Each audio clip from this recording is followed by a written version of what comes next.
Our next speaker is Dr. Vinay Singhal, who is the Additional Director and Head of the Department of Critical Care Medicine in Fortis Hospital, Ludhiana, India. And his topic of discussion is CRRT indication. So over to you, Dr. Vinay. Uh, Thank you, Dr. Lopa, for your kind introduction. And first of all, I'd like to thank Dr. Ranajit also for giving me this opportunity. Am I audible? Yes, Hello? you're audible. Yes, you're audible. Audible. Thank you. Thank you. A very good platform, Dr. Saad. And I think all of us are very delighted to see so many participants, and people are eager to learn. Dr. Sharmili had started with the diagnosis of renal failure, acute kidney injury, and followed by Dr. Vivek, who had shared the nuances and this technique and modes of CRRT. So what therapy we are going to give the patients, but here comes the indication. So we know our patient who is having this renal failure, acute kidney injury, and we know about the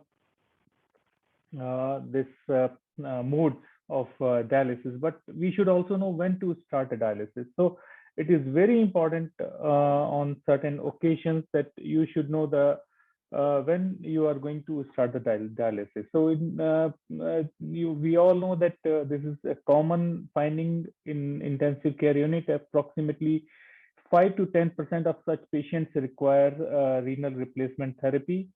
And CRRT is often the preferred choice over the intermittent renal replacement therapy in the ICU because of improved hemodynamic stability and better solute control. And we all had seen in the presentation of Dr. Vivek how he beautifully explained about the using the different solutions and how we can control everything once we start on CRRT. A very good hemodynamic stability, and definitely we can definitely control the solutes.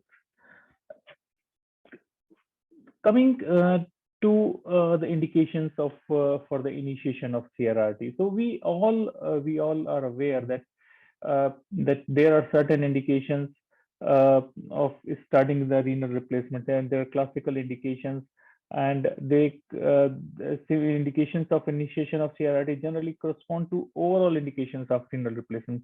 Same indication for which we do the usual renal replacement therapy also come to the CRRT, like fluid overload, volume overload, metabolic acidosis, electrolyte abnormalities like hyperkalemia, hyponatremia, hyperphosphatemia, and patient having uremia, features of uremia, encephalopathy, pericarditis, and persistent or progressive acute kidney injury. So all these reasons which we use, which are being used for renal replacement therapy, are also being used for the our CRRT also.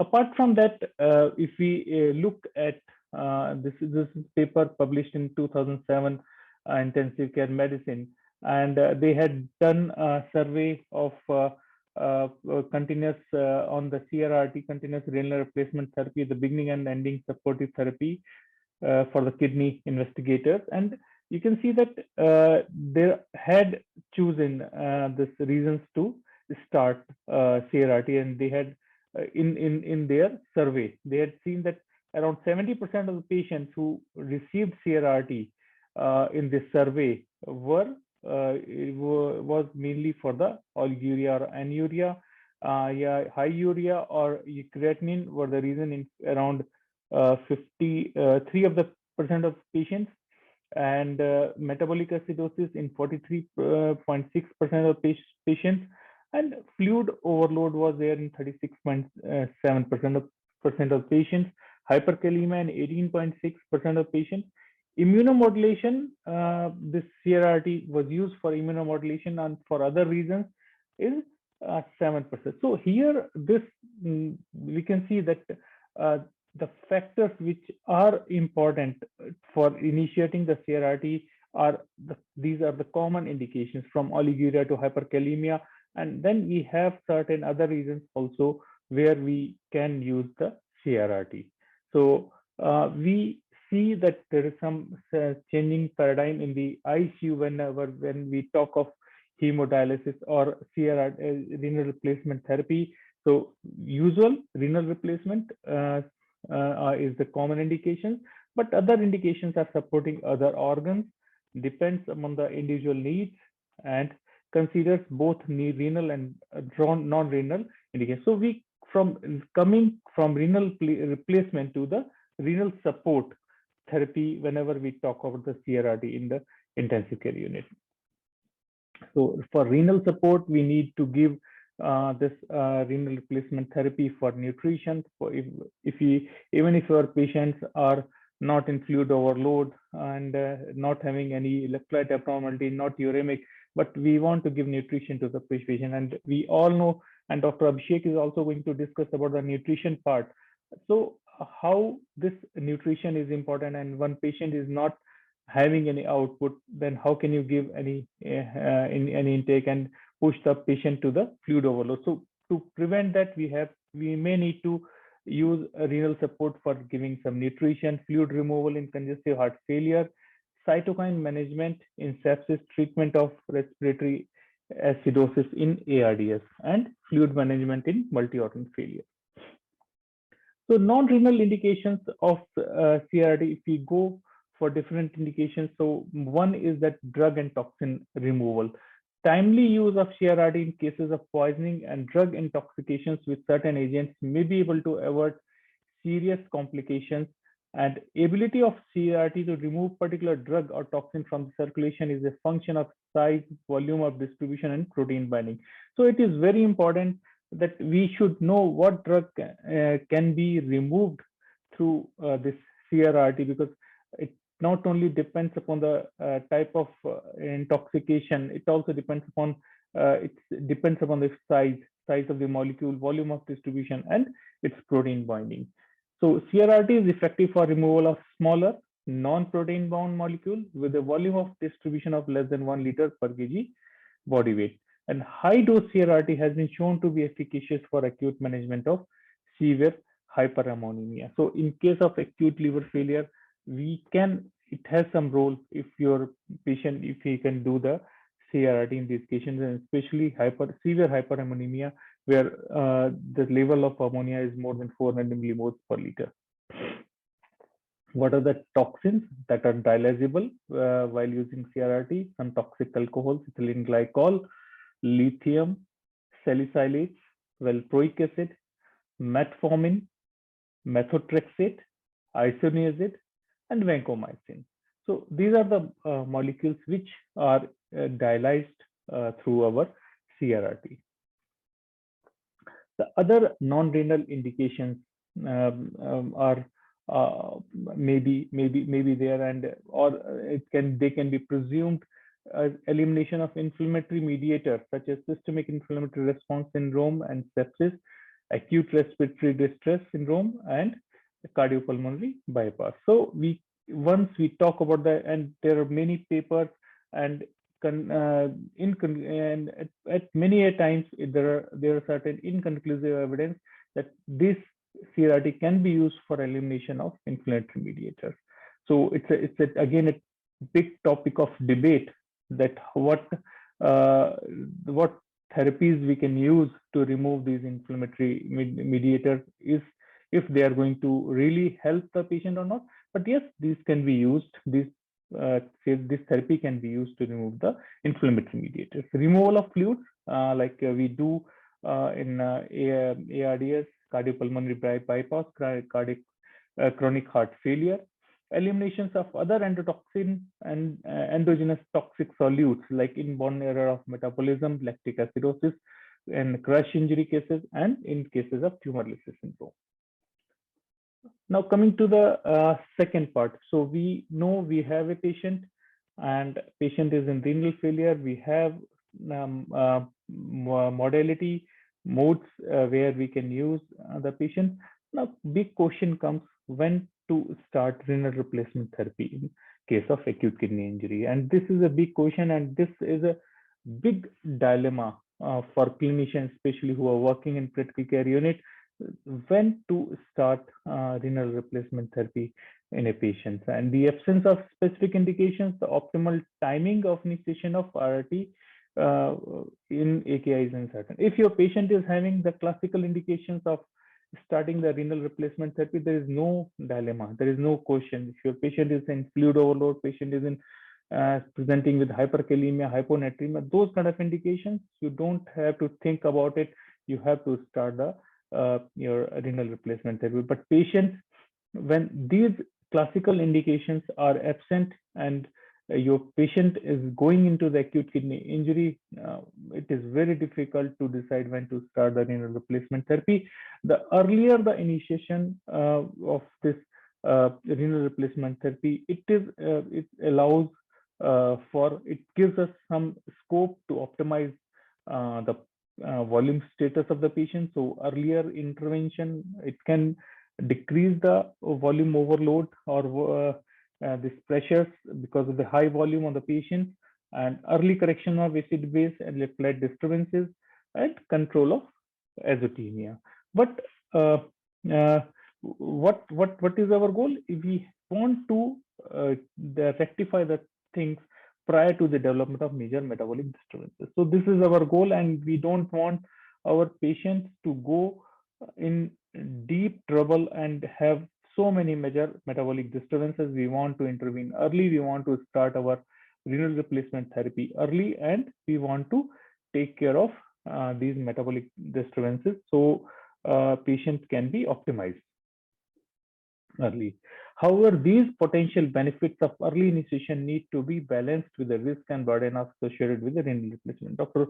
Vivek had shared certain points. What are the complications or drawbacks of uh, giving your starting the renal replacement, having the renal replacement therapy? We have to have a vascular access, and this vascular access theoretically definitely can cause hemorrhage, thrombosis, vascular injuries, and it will be a source of infection. Intradialytic hypotension, so patient can have during dialysis, patient can have hypotension.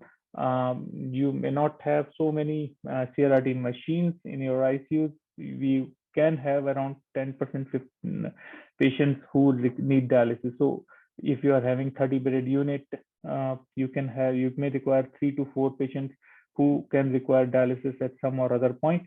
And if you are having 1 or 2 CRRT machines, then you have to think that which patients you want to use this machine. So resource utilization, not only machine but also manpower, which people who are technicians who runs these machines. So potential concern that RRT may impair subsequent recovery of kidney function, and the START AKI trial, it has shown that yes, patients who had gone on early renal replacement therapy in ICUs had required more, has gone for prolonged dialysis requirement in a few of their patients. So it is often uncertain whether an individual patient will have a persistent AKI or rapid recovery of kidney function. It is very difficult to predict. Currently, there are no tools to reliably predict the clinical trajectory for the individual patients with AKI. So we don't have whatever biomarkers are there. They can only tell us, yes, your patients may go into the renal failure, but if this renal failure will resolve on itself, or will it require the ultimately will it require your this patient will require dialysis or not, or if this patient is going to go in CKD, chronic kidney disease, chronic dialysis requirement. It is very difficult to predict, and no biomarkers and no tools are available as of now to predict this clinical trajectory. So what are the benefits and drawbacks of early renal replacement therapy? So if we go for early renal replacement therapy, the benefits are to avoid or control the volume accumulation and overload, avoid or control the acid-base derangements, avoid or control of electrolyte metabolic derangements and complications of uremia, avoid unnecessary or excessive diuretic exposure, immunomodulation and clearance of inflammatory mediators, platform to mitigate distant organ effects of the AKI like heart, lung, liver, and brain, restore the demand supply mismatch, e.g., unloading or example is unloading or resting stressed or damaged kidneys. Drawbacks and drawbacks can be the need for and complication associated with the dialysis catheter, bleeding, pneumothorax, bloodstream infection, need for and complication associated with the anticoagulant regime. So no, there is no ideal anticoagulant as of now is available as of now. So there are complications associated with anticoagulation, risk of iatrogenic episodes of hemodynamic instability that may exaggerate acute kidney injury and impede kidney repair and recovery. So there can be events of episodes of hemodynamic instability, risk of excessive loss of unmeasured micronutrients and trace elements, a risk of excess clearance or subtherapeutic levels of vital medication. So you need to have therapeutic drug monitoring while the patient is on renal replacement therapy. And many times you don't have in-house access to these levels, to monitoring of these levels, and unnecessary exposure of renal replacement therapy in patients who had likelihood of kidney recovery with a conservative strategy. So many patients who doesn't go undergo renal replacement therapy may show recovery of kidney without having a dialysis. Increased bedside workload for healthcare professionals, resource use, and direct health cost. So, what are the different societies recommend about the this your kidney injuries or for renal replacement therapy for AKI? So, KDIGO they had recommended the initiate the renal replacement therapy urgently when life-threatening change of fluid, electrolyte, and acid-base balance exists. It is not rated, and again consider the broader clinical context, the presence of conditions that can be modified with renal replacement therapy, trends of laboratory test rather than a single blood urea nitrogen creatinine threshold. So they had advised for early replacement renal replacement therapy, but a nice guidelines has come. What they had suggested, they had suggested about that discuss any potential indication for RRT with nephrologist, pediatric nephrologist, and critical care specialist immediately to ensure that the therapy is started as soon as needed. So refer adult children and young people immediately for CRRT, renal replacement therapy, if any of the following is not responding to medical management, and base the decision to start renal replacement therapy on the condition of adult child and young person as a whole and not as an isolated urea and creatinine. So they had suggested for a middle path. So you should look at your patient, you have to decide, and you have to sit with the team and decide about what you can do the best for the patient. But then this SRF French in intensive care group, they also had suggested that dialysis should be done for non-renal, either for classical indications or non-renal indications immediately as early as possible. They also suggested that available data are insufficient to define the optimal timing of renal replacement therapy outside the life-threatening situations. And late initiation, they also suggested that late initiation means more than 48 hours after the onset of acute kidney injury, or KDIGO 3, stage 3, or when life-threatening situation arises because of the acute renal failure. So they had defined this early initiation of renal replacement therapy and late initiation of renal replacement therapy, and but again they're also still not very clear on when to start and when not to start. So if you look at this table, I'm not going, this is, sorry for this is a very busy slide, and you can see the various studies that has been done, and where they had compared the early and late renal replacement therapy. And this is the ELAN, Akiki, Ideal ICU, and START AKI trial. I think START AKI trial is the latest one, and it is multinational, while or rest all are a single country studies, and this has also has the maximum size around 168 sites in total, and participants are also maximum. You can see here in START-ACAD trial. So they had uh, taken this various intervention, and they had compared early renal replacement therapy. We had taken the early means within 12 hours or KDIGO stage 2, and delayed, they had specific criteria or emergency indications. So time difference between the early and late renal replacement therapy was around 25 hours in their study, and there is 61% of the patients had received renal replacement 3 in the delayed phase, and whatever the modality was decided by the physician. SOFA score at enrollment was approximately roughly around 111.7, and primary endpoint they had seen kept is a 90-day mortality.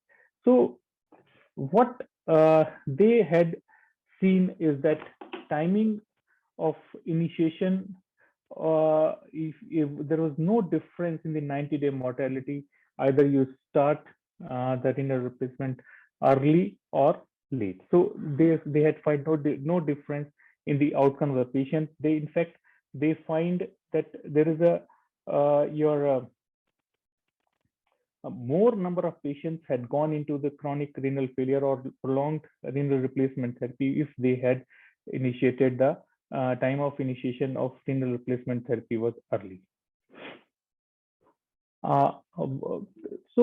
This is by the this Paul and Davenport, which was published in this paper in 2015, and they had presented a schematic diagram where they had compared different. They had given us a various situations. The patient has come who is without which does not have a classical indications for renal replacement therapy, and in one condition, if your patient will die regardless of renal replacement therapy, and here they say that yes, its survival is unchanged even if you go for early renal replacement therapy.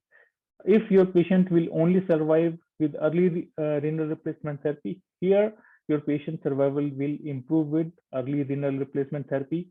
And if your patient in a stage will survive a given renal replacement therapy in any of these stages, the survival is unchanged. And who survive without needing renal replacement therapy, they had seen that your survival is unchanged or worsened with your accelerated early renal replacement. So they had most of the studies are still pointing towards that early renal replacement therapy may not be the answer for most of our patients who require renal replacement therapies. So we have to look at your patient, and if your patient is presenting with acute kidney injury and there are absolute indications, yes, you can go for start renal replacement therapy. But if your patient is not in not having absolute indications, but AKI is present, here you try to optimize the patient, optimize resuscitation, optimize the intravascular volume, optimize the cardiac output, mean arterial pressure, intra-abdominal pressure, and yes, assess the patient again. If your patient is worsening, going into the severe AKI, you can consider the initiating the renal replacement therapy. Or if your patient is still in mild to moderate AKI, then you can still wait and reconsider about the patient's condition. Again, whenever we start a therapy, we have to think when to stop this therapy. So once we have to look at the patient and discontinue the CRRT renal replacement therapy when it is no longer required, either because of the intrinsic renal function has recovered to the point that it is adequate to meet the patient's need, or because the renal replacement therapy is no longer consistent with the goal of the care. Make sure that patient is in optimal conditions of hemodynamic, volume, and electrolyte status and metabolic status before we terminate the renal replacement therapy. Shift to conventional intermittent modes till the patient is completely regains his her renal functions. And we should avoid use of diuretic to accelerate the renal recovery in these patients. So when we see look at this schematic diagram, we have to involve, we have to look at the patient medical evaluation for the renal replacement therapy initiation, and we have to look at the severity, demand capacity, biomarkers, definitely, dynamic testing, risk of complications, potential of recovery, fluid status, and effect of AKI on non-renal organ functions. Then we have to make a shared decision between the patient, family, and multidisciplinary care team, social and cultural factors. If everybody agrees, then start the renal replacement therapy. You have to look at the modality, dose, and everything. And once patient recovers or transition of goal of care towards the comfort care, then we have to stop the therapy at this point in time. So to conclude, the renal replacement therapy should be initiated without delay in life-threatening situations like hyperkalemia, metabolic acidosis, tumor lysis syndrome, refractory pulmonary edema. And timing of renal replacement therapy in critically ill patients with AKI in the absence of urgent indications has been a long-standing dilemma for clinicians. A conservative approach to starting renal replacement therapy characterized by the watchful waiting and initiating renal replacement therapy when confronted with the worsening, persistent, or medically refractory complications of AKI is supported by high quality evidence and should be recommended in updated iterations of the clinical practice guidelines. Till that time, we should delay, try to wait and watch the patient, try to manage the patient medically, and you do not jump on to start the your renal replacement therapy very early in AKI. Thank you, and any questions are welcome.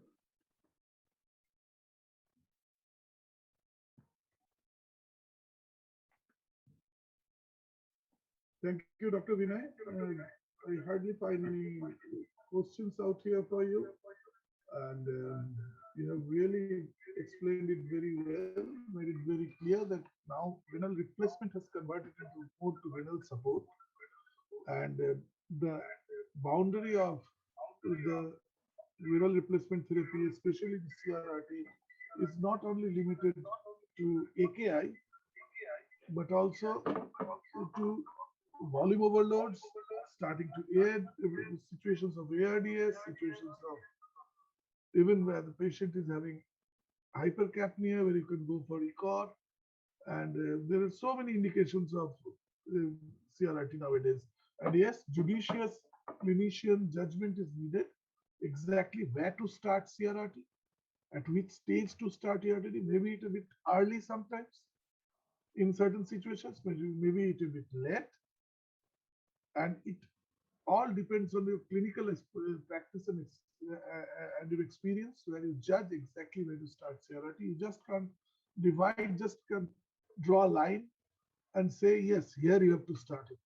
Nobody can do that, and neither they will do it in the near future. So, any questions? I don't find, Dr. Saab, do you find any questions out here? Lopa, are you Once there? again, Dr. Ranjit, I would like to thank and for I've taken few slides from your presentation, and thank you very much for sharing your presentation with me. Thank you. So, all right.